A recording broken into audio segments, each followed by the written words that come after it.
یسایہ 13واں باب۔ بابل کی بابت بار نبوت جو یسایہ بن آموس نے رویا میں پایا۔ تم ننگے پہاڑ پر ایک جھنڈا کھڑا کرو، ان کو بلند آواز سے پکارو اور ہاتھ سے اشارہ کرو کہ وہ سرداروں کے دروازوں کے اندر جائیں۔ میں نے اپنے مخصوص لوگوں کو حکم کیا، میں نے اپنے بہادروں کو جو میری خداوندی سے مسرور ہیں بلایا ہے کہ وہ میرے قہر کو انجام دیں۔ پہاڑوں میں ایک ہجوم کا شور ہے، گویا بڑے لشکر کا، مملکتوں کی قوموں کے اجتماع کا غوغا ہے۔ رب الافواج جنگ کے لیے لشکر جمع کرتا ہے، وہ دور ملک سے، آسمان کی انتہا سے آتے ہیں۔ ہاں، خداوند اور اس کے قہر کے ہتھیار، تاکہ تمام ملک کو برباد کرے۔ اب تم واویلا کرو، کیونکہ خداوند کا دن نزدیک ہے، وہ قادر مطلق کی طرف سے بڑی ہلاکت کی مانند آئے گا۔ اس لیے سب ہاتھ ڈھیلے ہوں گے اور ہر ایک کا دل پگھل جائے گا، اور وہ ہراساں ہوں گے، جان کنی اور غمگینی ان کو آ لے گی۔ وہ ایسے درد میں مبتلا ہوں گے جیسے عورت زہ کی حالت میں۔ وہ سراسیمہ ہو کر ایک دوسرے کا منہ دیکھیں گے اور ان کے چہرے شعلہ نما ہوں گے۔ دیکھو، خداوند کا وہ دن آتا ہے جو غضب میں اور قہر شدید میں سخت درست ہے، تاکہ ملک کو ویران کرے اور گنہگاروں کو اس پر سے نیست و نابود کر دے۔ کیونکہ آسمان کے ستارے اور کواکب بے نور ہو جائیں گے، اور سورج طلوع ہوتے ہی تاریک ہو جائے گا، اور چاند اپنی روشنی نہ دے گا۔ اور میں جہان کو اس کی برائی کے سبب سے اور شریروں کو ان کی بد کرداری کی سزا دوں گا، اور میں مغروروں کا غرور نیست اور ہیبت ناک لوگوں کا گھمنڈ پست کر دوں گا۔ میں آدمی کو خالص سونے سے بلکہ انسان کو اوفیر کے کندن سے بھی کمیاب بناؤں گا۔ اس لیے میں آسمانوں کو لرزاؤں گا، اور رب الافواج کے غضب سے اور اس کے قہر شدید کے روز زمین اپنی جگہ سے جھٹکی جائے گی۔ اور یوں ہوگا کہ وہ کھدیڑے ہوئے آہو اور لاوارث بھیڑوں کی مانند ہوں گے۔ ان میں سے ہر ایک اپنے لوگوں کی طرف متوجہ ہوگا، اور ہر ایک اپنے وطن کو بھاگے گا۔ ہر ایک جو مل جائے آر پار چھیدا جائے گا، اور ہر ایک جو پکڑا جائے تلوار سے قتل کیا جائے گا۔ اور ان کے بال بچے ان کی آنکھوں کے سامنے پارا پارا ہوں گے، ان کے گھر لوٹے جائیں گے، اور ان کی عورتوں کی بے حرمتی ہوگی۔ دیکھو، میں مادیوں کو ان کے خلاف برانگیختہ کروں گا، جو چاندی کو خاطر میں نہیں لاتے اور سونے سے خوش نہیں ہوتے۔ ان کی کمانیں جوانوں کو ٹکڑے ٹکڑے کر ڈالیں گی، اور وہ شیر خواروں پر ترس نہ کھائیں گے اور چھوٹے بچوں پر رحم کی نظر نہ کریں گے۔ اور بابل، جو مملکتوں کی حشمت اور کسدیوں کی بزرگی کی رونق ہے، سدوم اور عمورہ کی مانند ہو جائے گا، جن کو خدا نے الٹ دیا۔ وہ ابد تک آباد نہ ہوگا، اور پشت در پشت اس میں کوئی نہ بسے گا۔ وہاں ہرگز عرب خیمے نہ لگائیں گے، وہاں گڈریے گلوں کو نہ بٹھائیں گے، پر بن کے جنگلی درندے وہاں بیٹھیں گے، اور ان کے گھروں میں الو بھرے ہوں گے۔ وہاں شتر مرغ بسیں گے، اور جھگمانس وہاں ناچیں گے، اور گیدڑ ان کے عالیشاں مکانوں میں، اور بھیڑیے ان کے رنگ محلوں میں چلائیں گے۔ اس کا وقت نزدیک آ پہنچا ہے، اور اس کے دنوں کو اب طول نہیں ہوگا۔ آمین۔ یسایہ 14 باب۔ کیونکہ خداوند یعقوب پر رحم فرمائے گا، بلکہ وہ اسرائیل کو ہنوز برگزیدہ کرے گا، اور ان کو ان کے ملک میں پھر قائم کرے گا۔ اور پردیسی ان کے ساتھ میل کریں گے، اور یعقوب کے گھرانے سے مل جائیں گے، اور لوگ ان کو لا کر ان کے ملک میں پہنچائیں گے، اور اسرائیل کا گھرانہ خداوند کی سرزمین میں ان کا مالک ہو کر ان کو غلام اور لونڈیاں بنائے گا۔ کیونکہ وہ اپنے اسیر کرنے والوں کو اسیر کریں گے، اور اپنے ظلم کرنے والوں پر حکومت کریں گے۔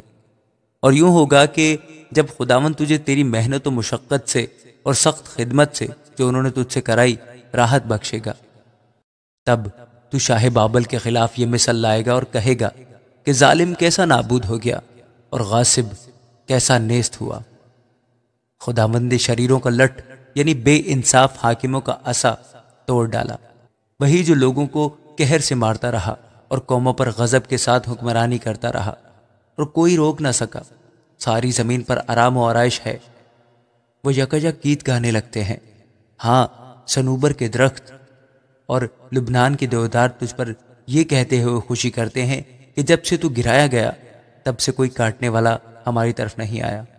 پتال نیچے سے تیرے سبب سے جنبش کھاتا ہے کہ تیرے آتے وقت تیرا استقبال کرے۔ وہ تیرے لیے مردوں کو، یعنی زمین کے سب سرداروں کو جگاتا ہے۔ وہ قوموں کے سب بادشاہوں کو ان کے تختوں پر سے اٹھا کھڑا کرتا ہے۔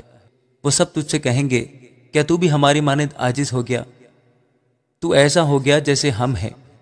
تیری شان و شوکت اور تیرے سازوں کی خوش آوازی پاتال میں اتاری گئی۔ تیرے نیچے کیڑوں کا فرش ہوا اور کیڑے ہی تیرا بالا پوش بنے۔ اے صبح کے روشن ستارے، تو کیوں کر آسمان پر سے گر پڑا؟ اے قوموں کو پست کرنے والے، تو کیوں کر زمین پر پٹکا گیا؟ تو اپنے دل میں کہتا تھا، میں آسمان پر چڑھ جاؤں گا، میں اپنے تخت کو خدا کے ستاروں سے بھی اونچا کروں گا، اور میں شمالی اطراف میں جماعت کے پہاڑ پر بیٹھوں گا، میں بادلوں سے بھی اوپر چڑھ جاؤں گا، میں خداوند تعالیٰ کی مانند ہوں گا۔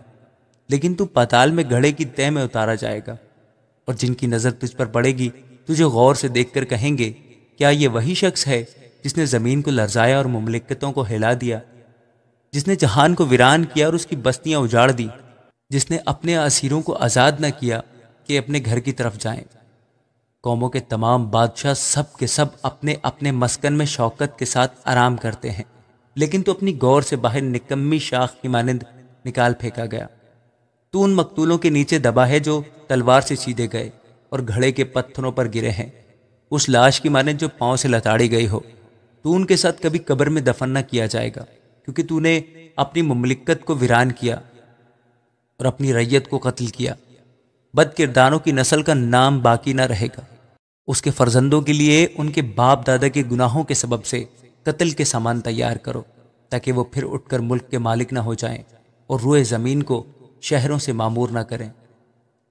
کیونکہ رب الفاظ فرماتا ہے، میں ان کی مخالفت کو اٹھوں گا اور میں بابل کا نام مٹاؤں گا، اور ان کو جو باقی ہیں بیٹوں اور پوتوں سمیت کاٹ ڈالوں گا۔ یہ خداوند کا فرمان ہے۔ رب الفاظ فرماتا ہے، میں اسے خار پشت کی میراث اور تالاب بنا دوں گا، اور میں اسے فنا کے جھاڑو سے صاف کر دوں گا۔ رب الفاظ قسم کھا کر فرماتا ہے کہ یقیناً جیسا میں نے چاہا ویسا ہی ہو جائے گا، اور جیسا میں نے ارادہ کیا ہے ویسا ہی وقوع میں آئے گا۔ میں اپنے ہی ملک میں اسوری کو شکست دوں گا اور اپنے پہاڑوں پر اسے پاؤں تلے لتاڑوں گا۔ تب اس کا جوا ان پر سے اترے گا اور اس کا بوجھ ان کے کندھوں پر سے ٹلے گا۔ ساری دنیا کی بابت یہی ہے، اور سب قوموں پر یہی ہاتھ بڑھایا گیا ہے، کیونکہ رب الفاظ نے ارادہ کیا ہے، کون اسے باطل کرے گا؟ اور اس کا ہاتھ بڑھایا گیا ہے، اسے کون روکے گا؟ جس سال آخذ بادشاہ نے وفات پائی، اسی سال یہ بار نبوت آیا۔ اے کل فلسطین، تو اس پر خوش نہ ہو کہ تجھے مارنے والا لٹھ ٹوٹ گیا، کیونکہ سانپ کی اصل سے ایک ناگ نکلے گا، اور اس کا پھل ایک اڑنے والا آتشی سانپ ہوگا۔ تب مسکینوں کے پہلوٹے کھائیں گے اور محتاج آرام سے سوئیں گے، پر میں تیری جڑ کال سے برباد کر دوں گا، اور تیرے باقی لوگ قتل کیے جائیں گے۔ اے پھاٹک، تو واویلا کر، اے شہر تو چلا، اے فلسطین تو بالکل گداز ہو گئی، کیونکہ شمال سے ایک دھواں اٹھے گا اور اس کے لشکروں میں سے کوئی پیچھے نہ رہ جائے گا۔ اس وقت قوم کے قاصدوں کو کوئی کیا جواب دے گا کہ خداوند نے سیون کو تعمیر کیا ہے اور اس میں اس کے مسکین بندے پناہ لیں گے۔ آمین۔